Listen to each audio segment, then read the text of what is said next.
ఇంద్రజ గారిని తీసుకొచ్చిన తర్వాత మళ్ళీ తర్వాత మాయిలోడి సినిమా కంప్లీట్ అయిపోయిందండి. తర్వాత ఎమ్మెల్యేల సినిమా కంప్లీట్ అయిపోయింది.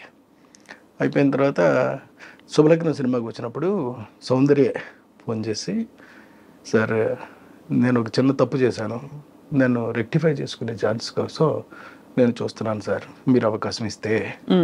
అదేంటమ్మా అంత మాట అన్నావు నువ్వు, అదేంటి నీ సొంత అన్నయ్య లాంటి వాడు నేను, చెప్పమ్మా నీకు ఏం కావాలో చెప్పు అంటే, లేదండి మీ సినిమాలో నేను కనీసం నిలబడినా సరే సరిపోద్ది, సౌందర్యం ఉంది అనేటటువంటి చిన్న పదం వినిపిస్తే చాలు నాకు అలా.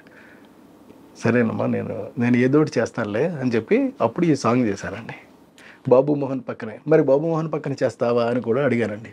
100% చేస్తాను, ఎవరైనా నాకు అనవసరం అండి, మీ సినిమా అయితే చాలు నేను చేస్తాను అంతే అందంతే చేసింది.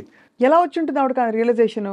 అంటే ముందు వద్దనుకున్నప్పుడు అప్పుడు ఏంటంటే, అప్పుడు తన మెదడులోనో మనసులోనో మొత్తం మీద ఈ బయట నుంచినటువంటి చెప్పిన మాటలన్నీ కూడా బాగా ఎక్కాయి. అంటే పెద్ద పెద్ద పెద్ద పెద్ద హీరోలు ఉంటేనే కానీ చేస్తే చిన్న హీరో మరీ జాలీ లాంటి చిన్న హీరో మీద చేయటం ఏంటి అలాగని కోట కూడా మానేశాడండి.